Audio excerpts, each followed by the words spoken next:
E a nossa próxima palestrante, ela está conectada em essência com esse propósito de levar a educação de qualidade para todas as crianças e de fazer com que todas as crianças consigam permanecer na escola. Vamos receber com aplausos Cristiane Arnes.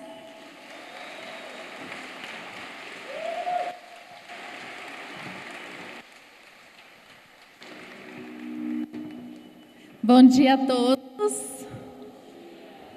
Uma alegria enorme estar aqui com cada um de vocês. Muito obrigada pelo convite do Congresso da Felicidade.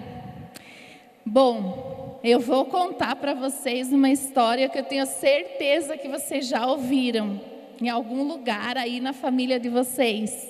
Sabe aquela história que as crianças ouvem dos pais? Quando você crescer, você vai ser médico, arquiteta, bailarina, jogador de futebol. No meu caso, desde pequena, eu ouvia: quando você crescer, você vai ser professora. Você leva tanto jeito. Uma família com muitos primos, inclusive alguns estão aqui na plateia. E todo domingo nós nos reuníamos na casa do meu avô. E eu, a segunda neta mais velha, brincávamos de escolinha. Todos os domingos era essa atividade na casa do meu avô. Atividades com as crianças de todas as idades, com os meus primos. E assim foi, fiz magistério. Na época do magistério já comecei a trabalhar numa escola de educação infantil. Terminei o magistério, entrei no curso de pedagogia. E essa experiência foi muito impactante para a minha vida. Comecei a trabalhar com as escolas da região metropolitana de Curitiba, com crianças de 7 a 11 anos, classes de alfabetização, primeira série. E comecei a me inquietar, como assim 11 anos na primeira série?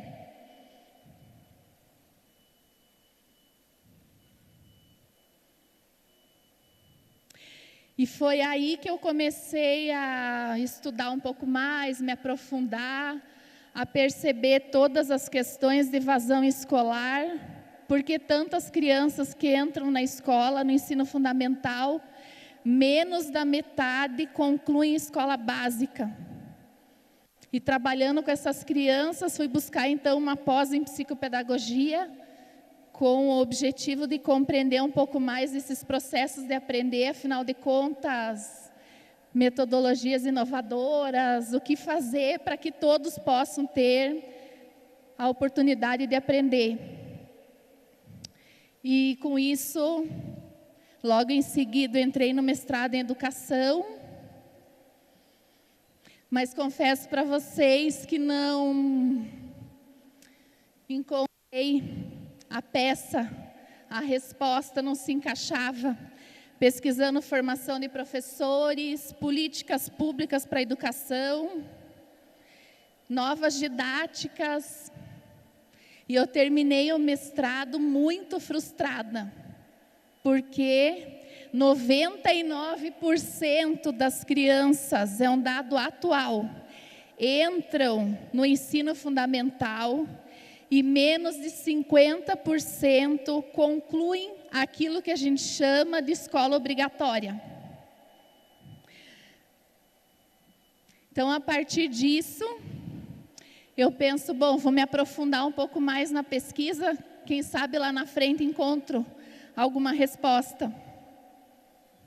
E eu decido então, imaginem vocês, nunca tinha viajado para fora do Brasil. Eu me inscrevi num curso de francês intensivo nas férias de julho, na cidade de Nancy. Quando eu chego na estação de trem, vou caminhando até a residência universitária e me deparei no caminho com vários outdoors. Cada outdoor era uma parte de um conto de fada. E eu olhei aquilo, aquelas imagens, pensei, nossa, acho que cheguei na cidade errada, acho que não é aqui.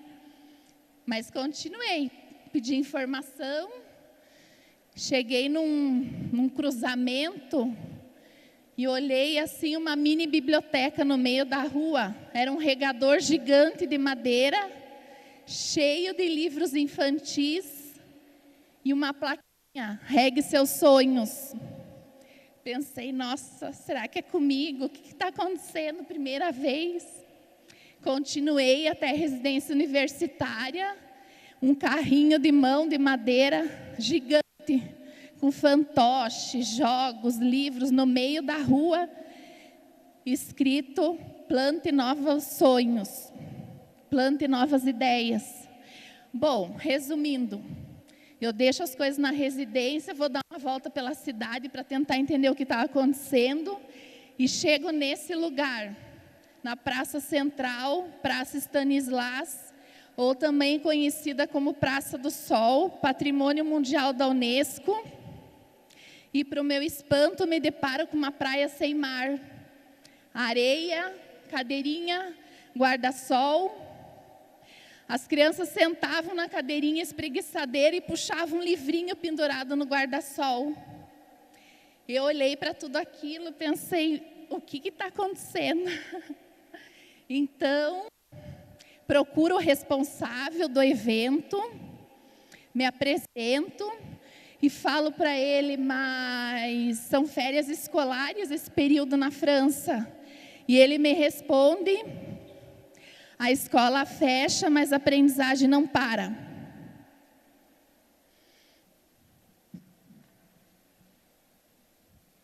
E aqui eu confesso para vocês que eu não pude mais correr desse mundo que se abriu. Se a escola está fechada, a aprendizagem não para. Pensem para uma educadora, mais de 20 anos trabalhando com escola básica e ensino superior, quando essa escola abriu, o que deve ser.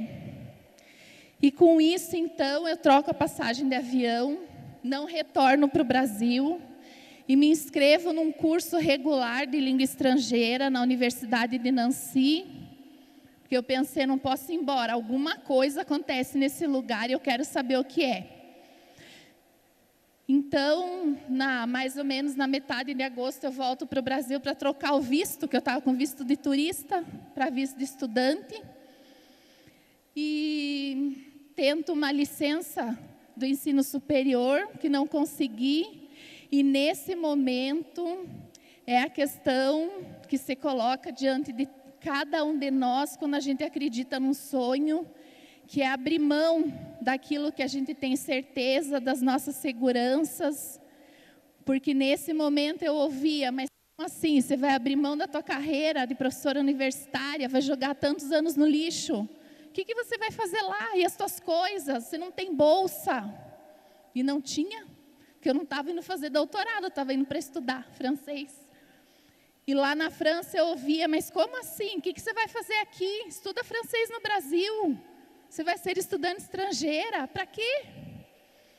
Mas dentro de cada um de nós, quando a gente encontra o propósito, a gente tem uma resposta. Então, abri mão da carreira, vendi algumas coisas, porque não tinha bolsa de estudo. E chegando na França, eu consegui uma autorização para ser estagiária nas escolas da zona de ação prioritária. O que são essas escolas? São escolas que, de acordo com a lei de discriminação positiva, essas escolas recebem 2 vezes o orçamento para a educação, porque são escolas que recebem crianças numa situação de vulnerabilidade social. São famílias que se encontram numa situação de risco, e a escola é o porto seguro para essas famílias. Crianças de fluxo migratório, crianças refugiadas, crianças em toda a situação das regiões que a gente encontra em maior vulnerabilidade. O que essas escolas têm como diferencial? Elas têm uma proposta incrível para as crianças, com aulas de artes, música, dança, teatro, aulas de natação 3 vezes por semana, esportes que a criança pode escolher de 2 a 3 modalidades. E além disso, as escolas francesas que fecham às 4h30 da tarde, as escolas da zona de educação prioritária permanecem abertas até às 18h30, com cursos em francês, para que as crianças possam se desenvolver na língua do país no qual elas estão vivendo, e também de apoio familiar com a questão das tarefas escolares, e principalmente os pais das crianças participam nesse momento das atividades na escola. Então, as escolas têm, por exemplo, além de um profissional que fala a língua, no caso de uma família imigrante, a língua do país de origem, muitas vezes, além disso, tem a questão do dialeto. Porque como que a gente vai se comunicar com a família se a família não fala a língua do país? E eu confesso para vocês que isso para mim foi muito impactante, porque eu comecei a perceber que a abordagem das famílias parte sempre do movimento da escola, em como recepcionar essa família com outra cultura, com outra forma de educar as crianças, que não é a forma francesa, como a gente vai estimulando a questão da integração e da interação da criança nesse espaço escolar. E com isso, então, eu termino o curso de francês depois de 1 ano, entro numa pós-graduação em Ciências da Educação na mesma universidade, e ali eu começo a estudar toda a fundamentação teórica nesse campo da educação familiar. Disciplinas que eu nunca tinha ouvido falar durante o meu período de estudos no Brasil, como sociologia da criança, sociologia da escola, família, escola e bairro, impactos para a educação. E nesse período também desse curso de pós-graduação, eu comecei a me envolver mais com as atividades da escola de pais e comecei a pesquisar. E olhem que interessante, vários países desenvolvidos, como a Bélgica, Canadá, Suíça, Alemanha e outros tantos, todos eles com uma proposta de escola para pais. E foi aí então que nasce a minha proposta de projeto de doutorado, confiante a pesquisa, que o projeto seria desenvolvido então na Universidade de Nancy. Converso com o professor, o diretor do curso, e ele já sabia do meu interesse, e ele me fala: eu indiquei o teu trabalho para um outro professor. Daí eu falo: tudo bem, assim, quem seria? E ele me fala: é um professor na cidade de Friburgo, na Suíça. Eu falei: Suíça? Mas eu mal me adaptei na França. Como assim? Nunca fui para a Suíça, não sei nem onde é que fica.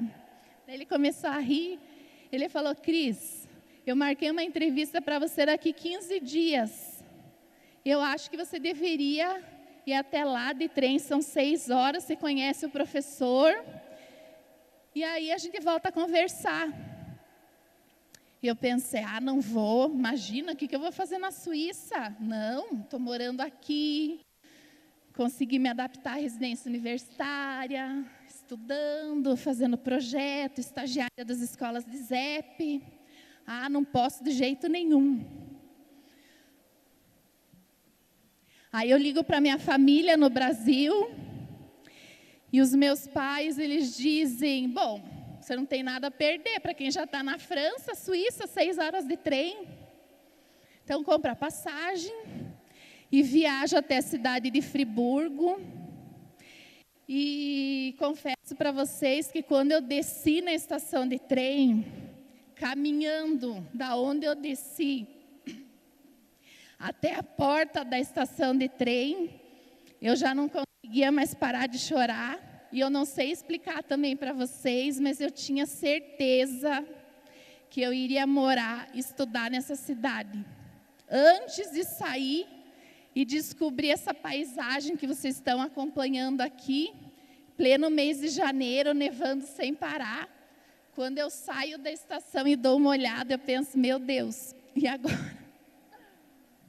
Bom, a minha entrevista era no dia seguinte, mas eu resolvi passear pela cidade, vou até a universidade, explico para a secretária da universidade que eu tenho uma entrevista dada, mas se o professor pudesse me atender no mesmo dia, eu já poderia retornar no mesmo dia para Nancy. E aí o professor, inclusive naquele momento estava na universidade, ele já me atendeu, entreguei o meu currículo, comecei a explicar para ele sobre a minha experiência no Brasil, depois a minha mudança para a França. E ele me olha e diz, você tem interesse em desenvolver a tua pesquisa com a coleta de dados no Brasil? Daí eu fiquei tão surpresa e tão feliz naquele momento, era tudo que eu queria. Falei, sim, eu gostaria de fazer uma pesquisa nessa área, mas vai ser incrível fazer a coleta de dados no Brasil. Então, para o meu espanto, ele faz a carta de aceite, chama a secretária e pede para ela me explicar o passo a passo do dossiê para concorrer a uma bolsa pelo Fundo Nacional Suíço, que eu nem sabia que existia, porque não sabia nem se eu ia até lá para entrevista. E aí a secretária me deu uma pasta com toda a documentação e eu volto para Nancy, no mesmo dia com a carta de aceite e uma pasta com toda a papelada, mas com a certeza que seria ali que eu iria morar e estudar.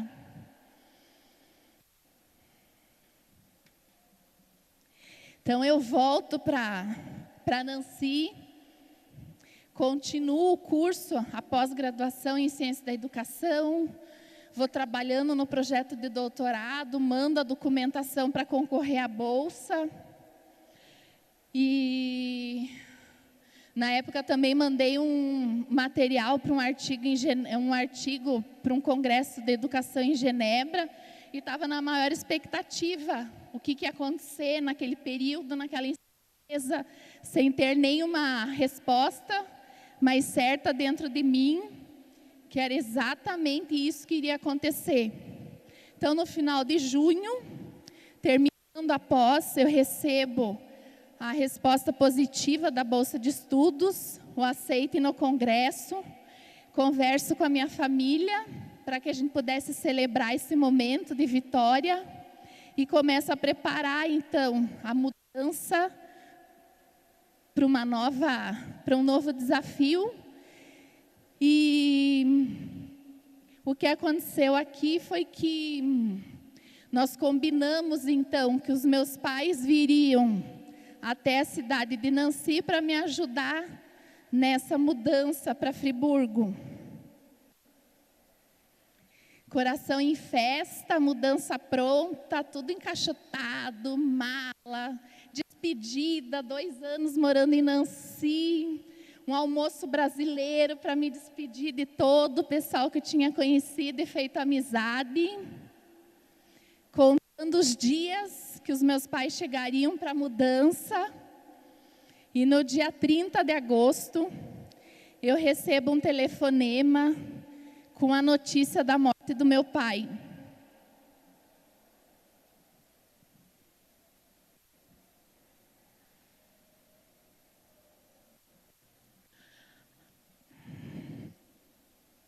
E com isso,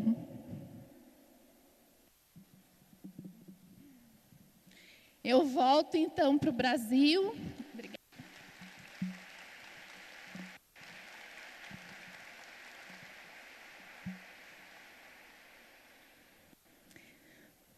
Eu entrego a bolsa, agradeço a Friburgo por ter confiado no meu potencial. Entrego o quarto na residência universitária de Friburgo. Retorno para o Brasil certa que eu iria recomeçar aqui do zero, uma nova história. Não tinha mais resposta para nada, não tinha nenhuma pergunta, era só silêncio. Eu vou até o cemitério com a minha família tentar compreender o que é incompreensível.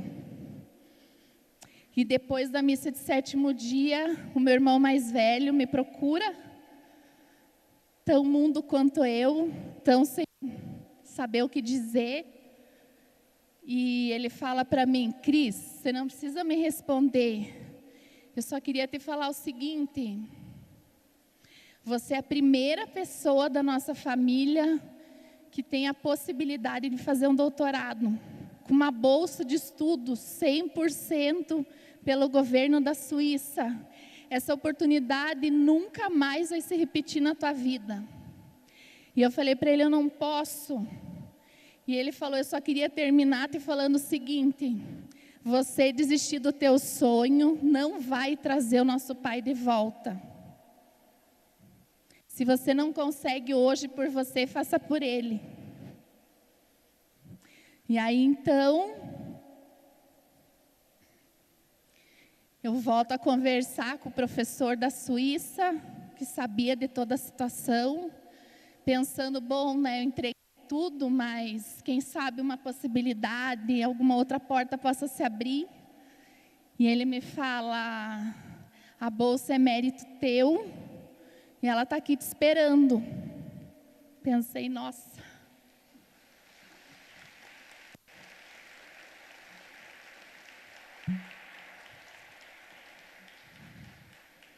E por incrível que pareça, penso em vocês, o quarto também continuava reservado. Depois eu me tornei muito amiga da diretora da residência universitária. E ela havia passado por uma tragédia familiar 3 meses antes, com a perda do filho mais novo num acidente. E ela falou: quando você me ligou, eu falei: ela vai vir. É o tempo, até as coisas se acomodarem. E eu fui muito bem recebida. Começo toda a parte de fundamentação teórica, toda a estrutura da pesquisa com essa equipe na Universidade de Friburgo. E venho então para o Brasil, onde eu desenvolvi toda a pesquisa de campo, com 120 famílias do município de Pinhais, nas mesmas condições socioeconômicas. Afinal de contas, qual era a minha questão? O que eu vim conversar com essas famílias aqui no Brasil? A pesquisa, o ponto central, era o estudo sobre o impacto do que os pais falam para a criança no resultado das aprendizagens escolares. Afinal de contas, olhando dentro desse espaço familiar, será que aquilo que os pais falam para a criança sobre a escola, no dia a dia da criança, tem algum reflexo na aprendizagem escolar ou não? Então, as entrevistas aconteceram em torno de 1h30, 2 horas com cada família. E terminando a coleta de dados, depois de 6 meses, eu volto para a Suíça para fazer análise de todo esse material. E vejam só que interessante, quando a gente começa a trabalhar com os dados, o resultado da pesquisa foi muito além da margem esperada. O que a gente faz com isso? A gente refez. Pensem a técnica minuciosa na Suíça, né? Tudo extremamente no tempo, aquela rigidez suíça, como o resultado deu tão além do esperado. E aí a gente igualiza todo o perfil familiar, com o mesmo grau de escolaridade, a mesma situação socioeconômica, familiar, refizemos todas as análises e ainda assim o resultado foi muito além do esperado. Isso quer dizer o quê? Que aquilo que os pais falam para a criança dentro de casa sobre a escola interfere diretamente no resultado escolar da criança.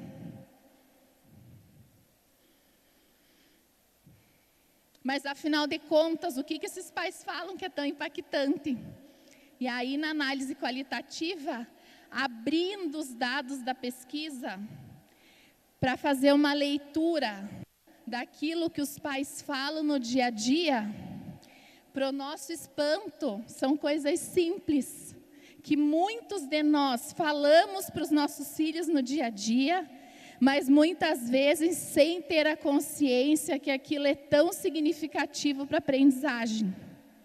Um exemplo para vocês, o Maurício, catador de papel, pai de 4 meninas, todas com êxito escolar, a mais velha premiada num concurso de redação municipal. Ele relata na entrevista que é muito importante levar as meninas até o portão da escola e buscar. E ele me fala, e quando eu trago as meninas para casa, a gente vai conversando sobre a escola, o que aconteceu, o que elas aprenderam, porque eu tenho certeza que quando elas crescerem, elas não vão puxar carrinho como eu, porque elas estão tendo a oportunidade de estudar. Eu estudei até a 5ª série, quando meu pai faleceu, tinha 10 irmãos, parei de estudar para trabalhar e ajudar minha mãe a sustentar a família, mas elas não. Eu acompanho todos os dias a lição de casa.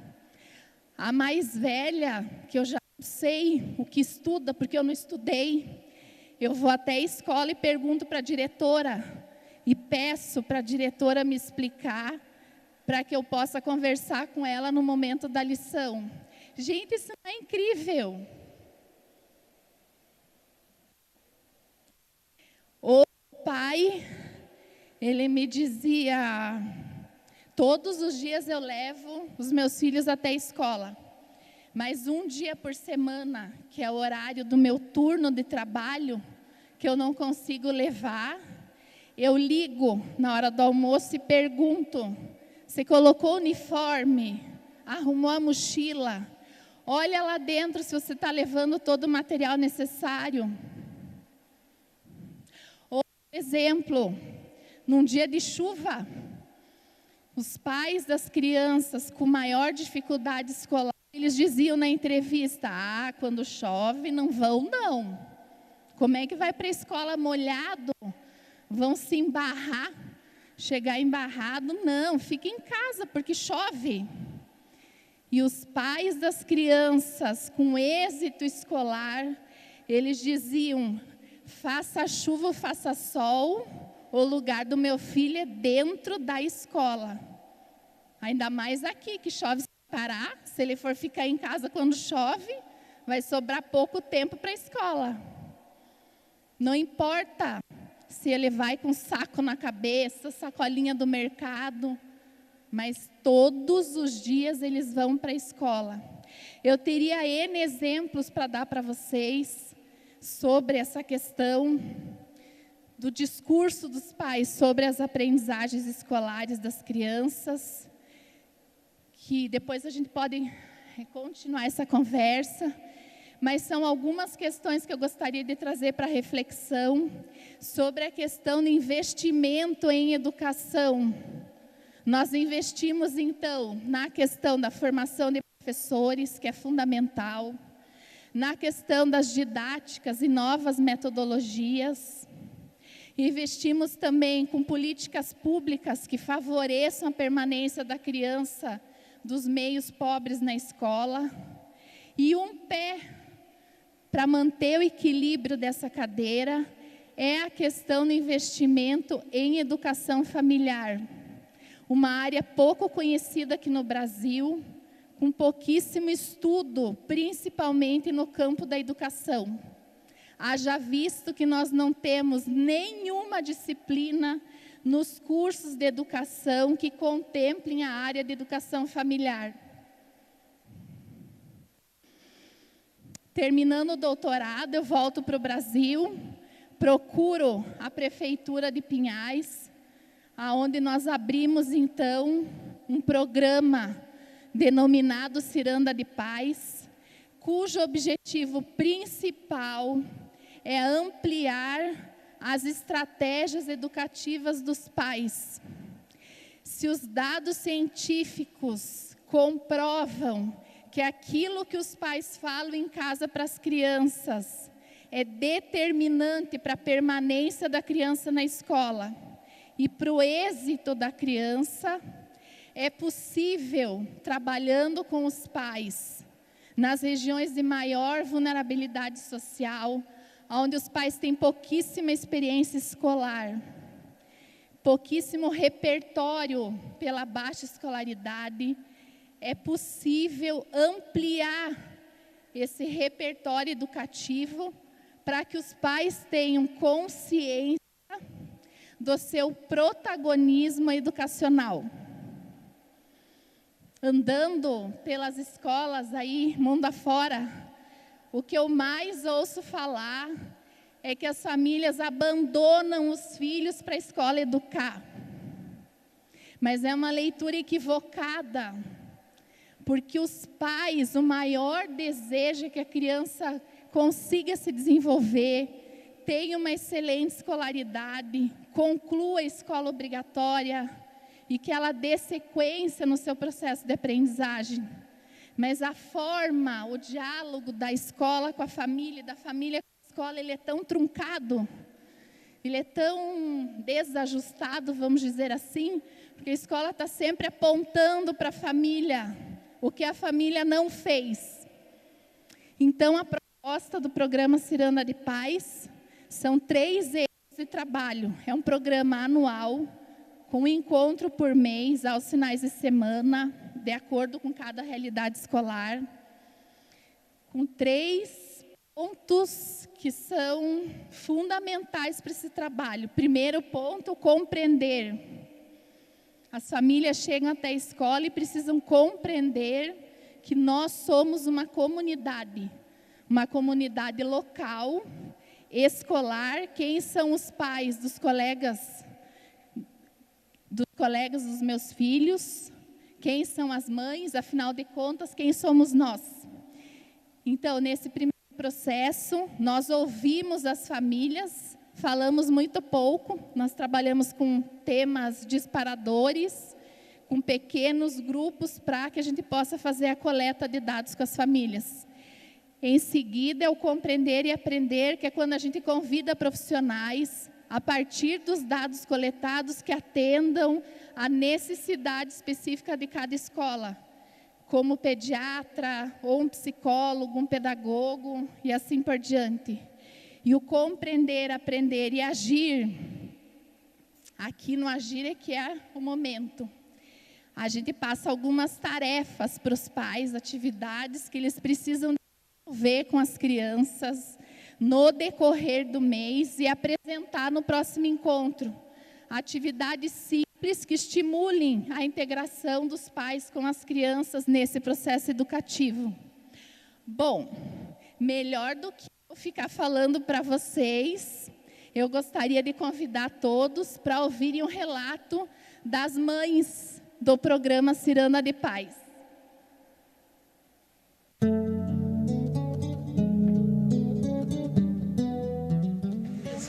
Para mim mudou muito, porque eu era uma pessoa que tomava remédio para depressão, não saía de casa. Foi a melhor coisa que teve, porque antes, né, não tinha nada. Eu me sentia rica, assim, junto com vocês, bem, sabe, bem espiritualmente. Nossa, porque eu não precisava, assim, me esforçar muito, né, porque vocês faziam pela gente, né. Eu aprendi muito lá. Eles me falavam muitas coisas assim que me davam força para minha família, ajudavam muito a minha família, sabe?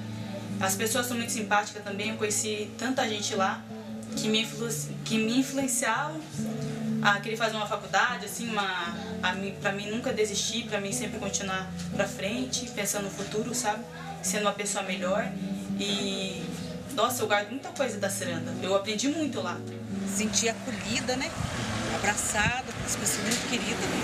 Muito bom. Verdade, na época eu vivia deprimida, eu tinha uma depressão profunda, eu não trabalhava, eu não tinha vontade de fazer nada na vida, eu não levantava da cama para nada.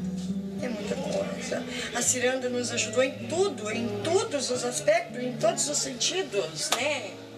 Sabe? Mas uma coisa boa assim, sabe? Então te deixa pra cima. É isso que a gente precisa na vida, né? Porque de coisas ruins o mundo tá cheio. De violência, a pessoa dizendo que você tá feia, você tá... Né? Já tem muito. Agora a pessoa dizer, não, você tá bonita, você tá... Nossa, é gratificante isso. Não é o professor que dá a educação pro teu filho, é você que vem de casa, ensina o teu filho a ter educação. Não é verdade? E para eles foi a melhor coisa, né? E não era presente, era conversa delas com nós também, com as mães, ensinar para as mães educar os meus filhos também. Ter paciência, né? Que eu tenho 5, tem que ter paciência. Eu fiquei uma pessoa forte, sabe? Depois de tudo aquilo, eu voltei a trabalhar, consegui fazer um curso de encarregada, hoje trabalho na área de encarregada. Força, fé, vontade de vencer, de lutar, sabe? Autoestima, sabe? Nunca desistir. Foi muito bom, sabe?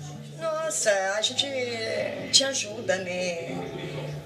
Os filhos da gente eram mais felizes na escola, naquela época. Praticamente dava educação, porque tinha muita gente ali também que via da rua ou tinha problema em casa, eles ouviam muito, sabe? Os problemas pessoais da gente, assim, eles eram como se fosse um psicólogo também pra gente, assim. A gente sabia com eles. E eu levo isso pra essa minha vida. Sabe, era um dia assim que eu me sentia feliz, eu não via a hora de chegar. Eu acho que faz as pessoas crescerem.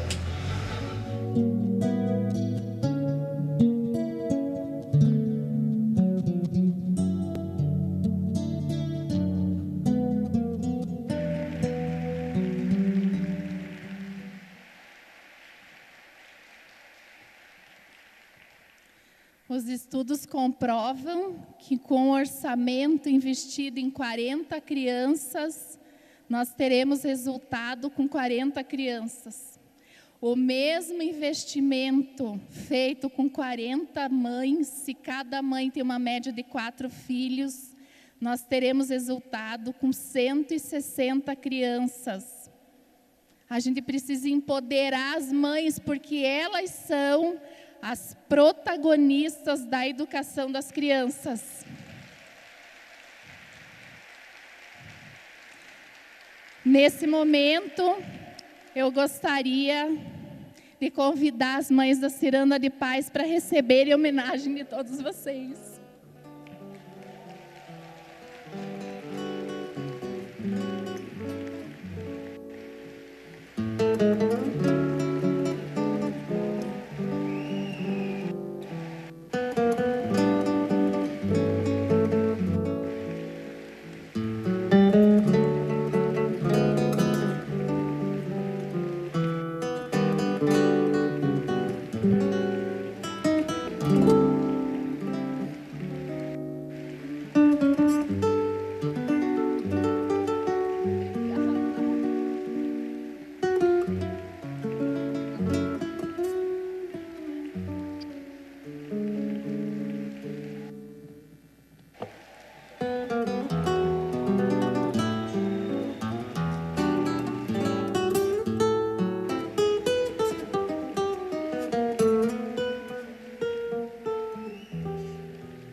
Voluntários do Ciranda de Paz, muito obrigada.